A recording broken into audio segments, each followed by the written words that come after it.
I booked an Airbnb in the mountains during fall of 2023. It was one of those rustic places you see in photos with exposed beams and floor-to-ceiling windows overlooking the valley. The listing showed it was pretty isolated, about 15 miles from the nearest town, but that's exactly what I wanted, a chance to unplug and clear my head after a brutal work year. The drive up was beautiful. Winding mountain roads, changing leaves, the whole picturesque scene. I arrived around 4 p.m., plenty of daylight left. The cabin was even better than the photos. The host had left a welcome basket with local honey and coffee, along with a handwritten note about hiking trails nearby and wildlife to watch for. Bears, mostly. That should concern me more than it did. That first night was perfect. I made dinner, watched the sunset from the deck, and fell asleep to complete silence. The kind of quiet you never get in the city. But the second night, things changed. I'd spent the day hiking one of the trails the host mentioned. It looped around the property, maybe 5 miles total. When I got back around 6 p.m., I noticed something immediately. The front door was slightly open. Not wide, just a crack, maybe 2 inches. I stood there in the driveway staring at it. Try to remember if I'd pulled it completely shut that morning. I was almost certain I had. I even remembered testing the handle. I approached slowly, pushing the door open wider and calling out. Nothing. The cabin was exactly as I'd left it. My laptop on the table, my jacket on the chair, nothing disturbed. I checked every room, every closet, even under the bed. Empty. I convinced myself the door hadn't latched properly, and the wind must have pushed it open throughout the day. That night, I made sure to lock it. I even put a chair against it, just to be safe. Around 11 p.m., I was reading in bed when I heard something on the deck outside. Footsteps. Heavy, deliberate footsteps moving across the wooden planks. Back and forth, like someone pacing. My heart jumped into my throat. I turned off my bedside lamp and moved to the window, pulling the curtain back just slightly. A man was standing on my deck. He was facing away from the cabin, looking out at the valley, hands in his pockets. He was tall, wearing a dark jacket and jeans. He just stood there, completely still, for what felt like forever but was probably only 30 seconds. Then he turned and walked down the deck steps, disappearing into the darkness beyond the reach of the porch light. I grabbed my phone immediately, hands shaking. No service. Of course there was no service. The listing had mentioned it, but I hadn't thought it would matter. I went to the front window and looked out at the driveway. No car, no vehicle at all except mine. Whoever that was had either walked here or parked somewhere down the road. I spent the rest of the night awake, sitting in the corner of the bedroom with a kitchen knife, listening to every sound. The cabin seemed to creak and settle constantly. Every noise made me flinch, but nothing else happened. When morning finally came, I was exhausted and paranoid. I packed up everything and decided to leave early. This wasn't worth it. As I was loading my car, I noticed something on the deck railing where the man had been standing. A small piece of paper, folded and weighted down with a rock. My stomach dropped. I walked up slowly and picked it up, unfolding it with trembling hands. It said, "You shouldn't be here." That was it. 4 words in messy handwriting. I threw it down, got in my car, and drove away as fast as those mountain roads would allow.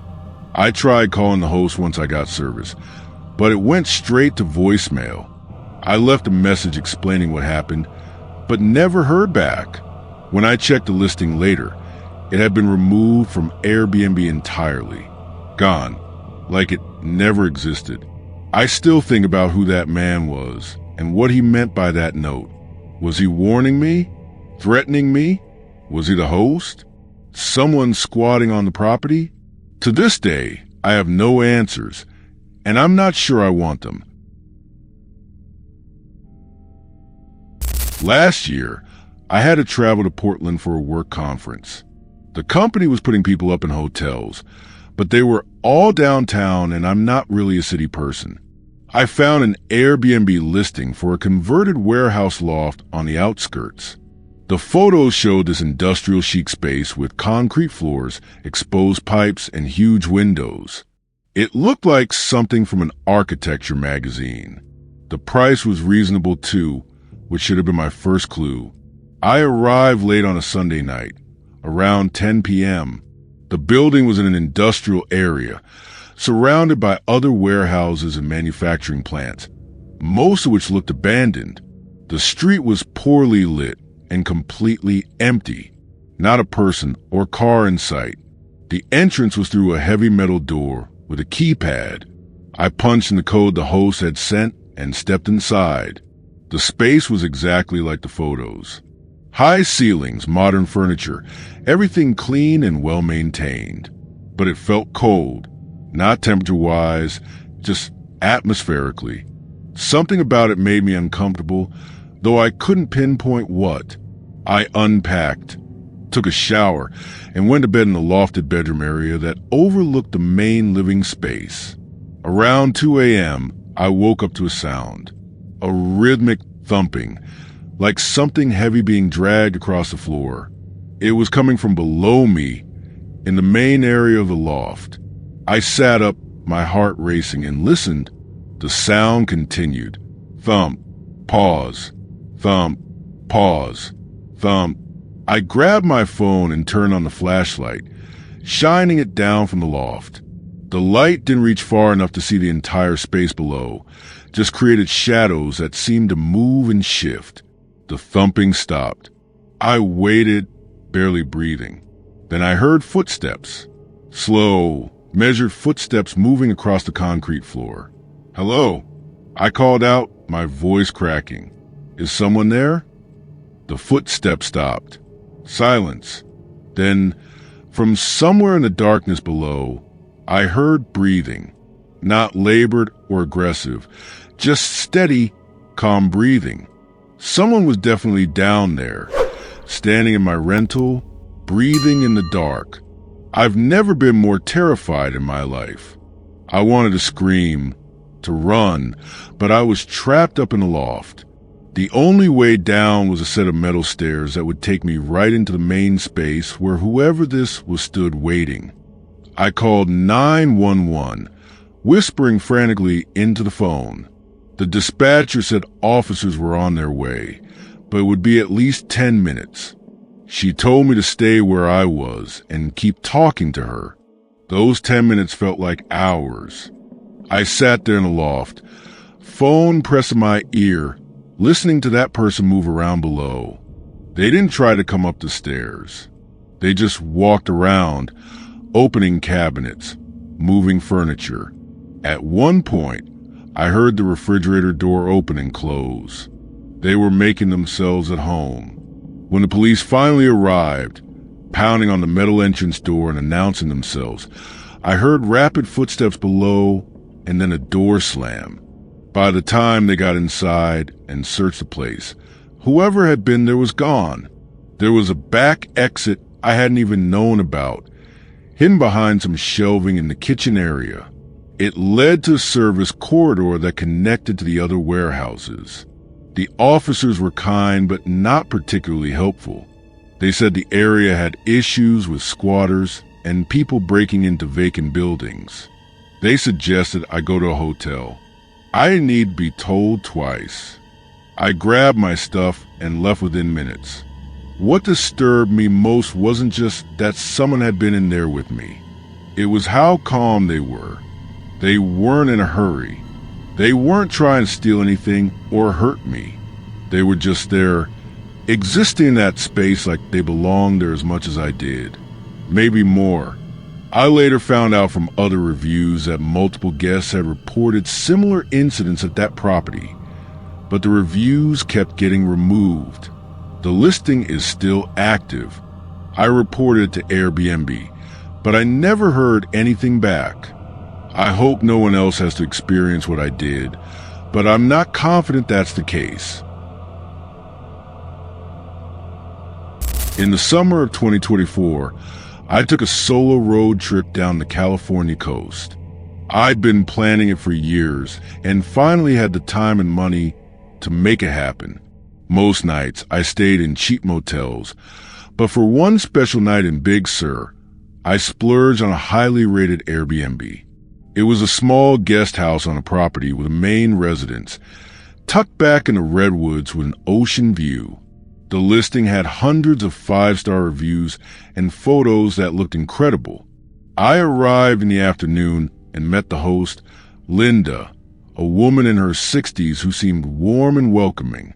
She showed me to the guest house, which was about 50 yards from the main house, connected by a gravel path. It was charming. One large room with a kitchenette, bathroom, and a deck overlooking the trees. Linda mentioned she lived alone in the main house and that I should feel free to come get her if I needed anything. She seemed normal enough, maybe a little chatty, but nothing that raised any red flags. That evening, I made dinner and sat on the deck watching the fog roll into the trees. It was magical. Around 9 p.m., I went inside to watch a movie on my laptop.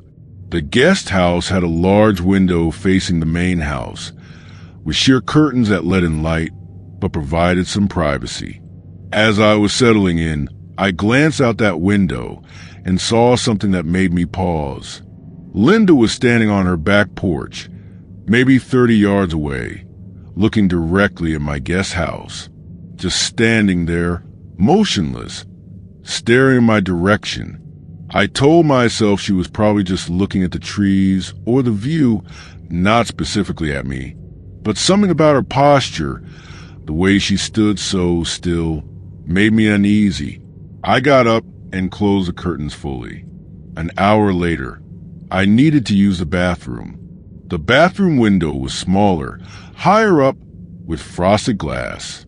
I noticed when I was in there that I could see a light through the window, like someone was shining a flashlight. I looked closer and saw a silhouette outside. Someone was standing right outside the bathroom window. My bathroom window. I backed away slowly, my pulse racing. Who would be standing there? It had to be Linda, right? But why? I crept back to the main room and peeked through a gap in the curtains toward the main house. The back porch was empty now, but I could see lights on inside. I tried to rationalize it. Maybe she was just checking on the property, making sure everything was okay. Maybe she heard a noise and came to investigate. But it was 10 p.m. and she was standing outside my bathroom window like she was trying to look in. That wasn't normal. I decided to act like I hadn't noticed anything. I turned off all the lights and got into bed. But I kept my phone in my hand, ready to call for help if needed. I lay there in the dark, listening, every nerve on edge.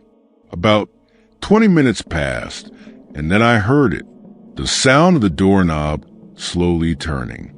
Someone was trying to open the door to the guest house. I'd locked it earlier, thankfully, but the knob continued to turn back and forth, like someone was testing it. Then there was a soft knock, not the knock of someone who needs help or is being friendly. A slow, deliberate knock. Tap, tap, tap. Hello. Linda's voice came through the door. I thought I heard something. Just checking if you're all right. I didn't respond. I lay there frozen, barely breathing. Why would she assume I was awake? The lights were all off. She knocked again, a bit harder this time. I know you're in there, she said, her voice different now. Less warm, almost cold. I can help you if you need something. I wanted to scream, to tell her to go away, but I was too scared. What if she had a key? What if she could get in anyway?